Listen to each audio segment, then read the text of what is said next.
Ajit, to be on your show. As always, आज का topic बहुत इंपॉर्टेंट है, इनफर्टिलिटी।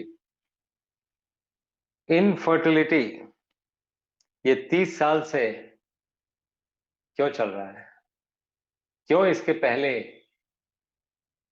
इतने हॉस्पिटल्स नहीं खुले थे इनफर्टिलिटी के लिए? क्यों आज की बच्चियां इनफर्टाइल हो रही हैं? क्यों ये सब कुछ बढ़ता जा रहा है? क्यों ऐसा लगता है कि नेक्स्ट जनरेशन को आने के लिए सब कुछ रोक रही है, प्रकृति रोक रही है? प्रकृति और प्रवृत्ति, ये दोनों में सुधार जरूरी है। आपकी प्रवृत्ति में और आपने जो प्रकृति बना के रखी है उसमें ठीक से अगर सुधार कर लेंगे, और ये दोनों सुधार का नाम है improve your microbiome, stop eating GMO, stop stop eating so many hormonally prepared foods. All animal foods are hormonally prepared. तो वो टाइम, सेंटिमेंट्स पहली बात तो ना जोड़ें फूड के साथ। कई लोग सेंटिमेंटल हो जाते हैं फूड के लिए। अगर फूड नहीं मिला, उसको मौका लें फास्टिंग का।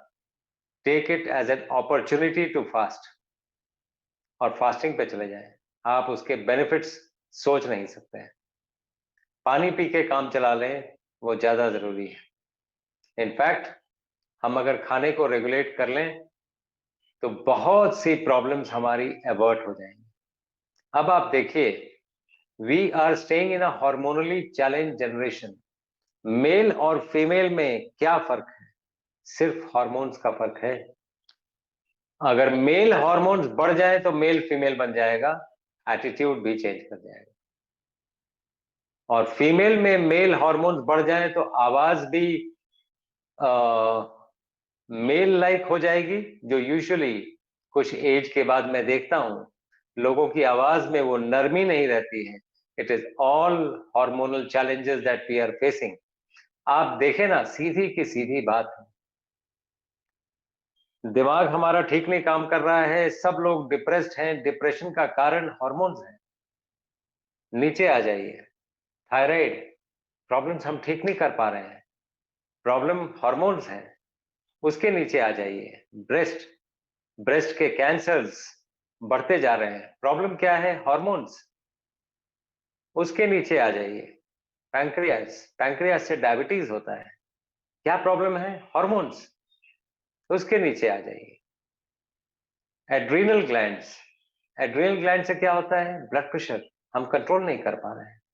उसके नीचे आ जाए, पीसीओडी, यूट्राइन फाइब्रॉइड्स, और the whole complex of PCOS syndrome कहते हैं उसको, पॉलीसिस्टिक ओवेरियन सिंड्रोम। वो वो जो ओवरी थी, छोटी सी थी, उसको इतने हार्मोन्स खिलाए हमने, खुद भी खाए, और हार्मोन्स वहां भी गए, वो इतने बढ़ गए कि वो पॉलीसिस्टिक हो गए, इतने बड़े बड़े हो गए, इतने मल्टीपल सिस्ट्स आ गए, एंडोमेट्रियोसिस हो गया, पीरियड्स में पेन आ रहा है, पेट बढ़ गया है क्योंकि हम इतना खा रहे हैं जिसका कोई हिसाब नहीं है, हर 2 घंटे पे खा रहे हैं। हमें ये बातें समझनी पड़ेंगी कि आफ्टर ऑल हम खाना खा रहे हैं या खाना हमें खा रहा है। Answer this question, you will get an answer to multiple problems that you have. अगर इस पे, अगर सिंपल सी बात अगर जुबान पे लगाम लगा लिया जाए तो डॉक्टर, पुलिस, वकील की जरूरत नहीं पड़ेगी। आप सिंपल सी बात, जिसको भी पीसीओएस है, हमारे ऑटो इम्यून चैनल पे चले जाएं। ऑटो इम्यून डिजीज पे हमने एक पूरा सीरीज किया है। आप उसको ऑटो इम्यून डिजीज मान के उसमें जो जो स्टेप्स दिए गए हैं वो आप कर लें, आपका पीसीओडी भी चला जाएगा, आपके पीरियड में पेन भी चला जाएगा। आप सरप्राइज होंगे कि ये उसका वहां से क्या लिंक है। बात यह है कि हम रिडक्शनिस्ट स्थिति में, ऐसी स्थिति में आ गए हैं कि हमें कोई चीज का कनेक्शन दिखता भी नहीं है, और लोगों का कनेक्शन वैसे भी डिस्टॉर्टेड कनेक्शन है, आपस में कनेक्शंस ठीक नहीं है। वाइफ हस्बैंड के रिलेशनशिप्स ठीक नहीं है, माँ बेटे के रिलेशनशिप्स ठीक नहीं है, पेरेंट्स और ये बच्चों का रिलेशनशिप ठीक नहीं है, हमारे कनेक्शन, हम डिसकनेक्टेड वर्ल्ड की तरफ जा रहे हैं। इतने गैजेट्स आ गए हैं कि हमारे पास मौका ही नहीं है कि हम बाकी लोगों को कुछ टाइम भी दे पाए। सब बिजी हैं, लेकिन सब देर से पहुंचते हैं, और सब कोई काम खास नहीं कर रहे हैं, लेकिन फिर भी सब बिजी हैं। ये गैजेट्स का नतीजा है, और गैजेट्स में बिजी हैं तो बीच बीच में कुछ खा भी रहे हैं, और उससे हेल्थ भी खराब हो रही है। इसलिए अलार्म बेल बज जाना जरूरी है। Coming back to the topic of infertility, आप यकीन करके चलें, जो हमारा ऑटो इम्यून सीरीज है आप एक बार देखें उसको। ऑटो इम्यून में जो डाइट का सिस्टम बताया गया है उस सिस्टम को फॉलो करें,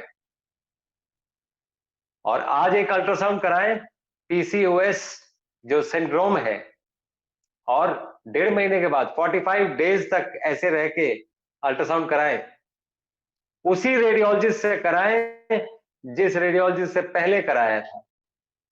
अगर वो आपको पूछ ना बैठा कि आप कौन सी दवा ले रहे हैं, तो फिर आप ये कहिएगा, हमें बताइएगा जरूर कि हमने फॉलो भी किया और पीसीओएस ठीक नहीं हुआ। वैसे पीसीओएस के लिए मॉडर्न मेडिसिन में कोई दवा नहीं है।